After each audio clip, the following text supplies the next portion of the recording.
Well, hello again, everybody. This is Martin Gresco, the Piano Pro, and in this lesson we are going to cover the introduction to the Joe Cocker song, Feeling All Right. All right, this one's a little bit funky, so we're going to need to break up the song into 3 or 4 videos. And in the first video, like I said, we'll cover just the introduction. And the key to playing funk piano is it's the interplay between the two hands, and it's almost like you're playing the drums or a conga drum, because you've got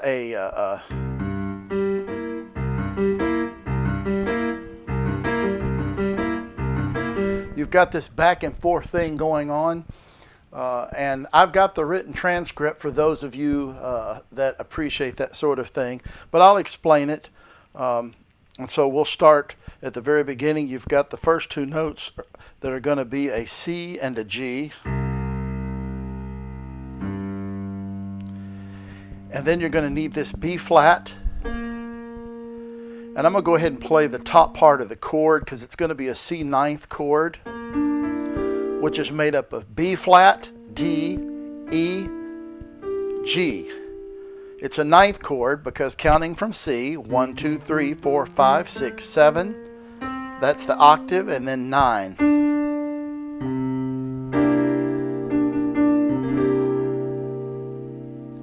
And so we're breaking that chord up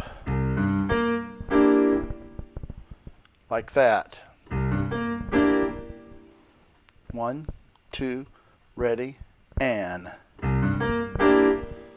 All right, let's do that 2 or 3 times in a row. 3, 4. 4. 3, 4. All right, now, the next chord you're going to need, and the cool thing about this song is during the intro and then the verse, you're rocking back and forth between a C9 and an F chord. And sometimes the F is a 7th.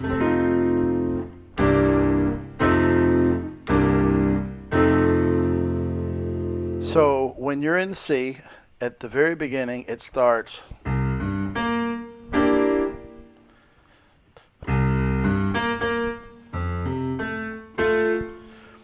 Notice I did not play the chord, I just played 2 B flats. So I had 1, 2, ready, play.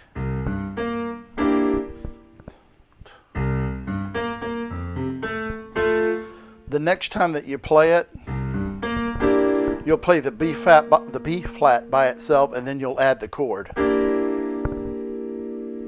One thing you'll notice about the recording, if you listen to it, is that as he's playing, there are variations, and he doesn't play it the same way twice.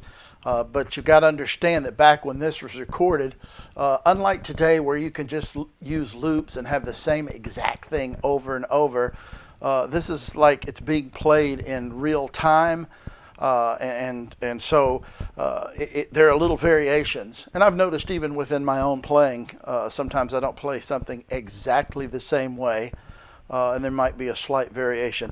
And that's okay. That's part of what makes the music cool. And what you're after here is not to create a note-by-note reproduction of what happened. You're creating that funky feel, and it's okay to vary it. You don't have to play it exactly note for note like it was played on the recording. And as a matter of fact, no one's going to be able to tell, because if you've got the right groove to it and you're playing these patterns, and I'm going to teach you 3 or 4 patterns to play, you'll put them together, and it'll just be our secret. No one will know if you've got it perfectly note for note. I know that I don't. I will just tell you that right now. So one of the things that I'm doing when I play, when I come down with that C, I am hitting it slightly before beat 4, all right? So I'm just kind of anticipating the beat. 1, 2, 3. Let's try that again.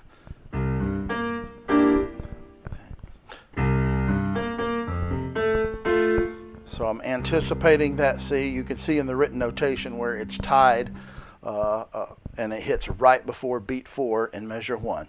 All right. When you get to the F,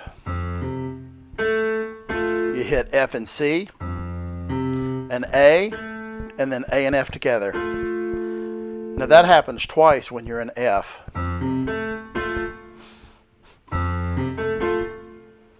All right, and that's the same exact rhythm that you had in measure 1, where you have 1 E and 2 and 3 and same rhythm.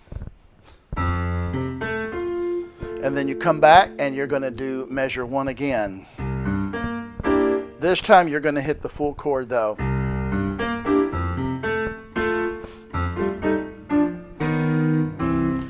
All right, and so in that measure I have, this is going to anticipate beat 3, and it's just a real quick hit. And then the right hand, you're going to have A and F. These are 6th, 1, 2, 3, 4, 5, 6th. Move it down, that's A and F. Move it down to G and to E flat. Move it down to F and to A. And then you're going to go to what sounds just slightly off, but it's not. Trust me, the tension that it creates is awesome. It's an E flat or a D sharp and a B. Let's call that a D sharp. And then up to E and C.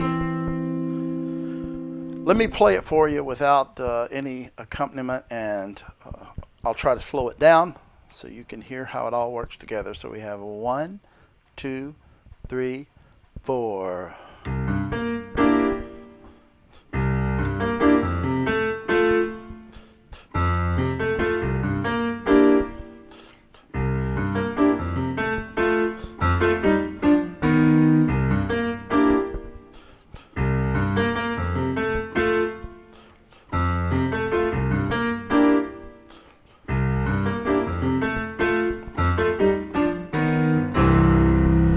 All right, that's the introduction, which is really only half that long.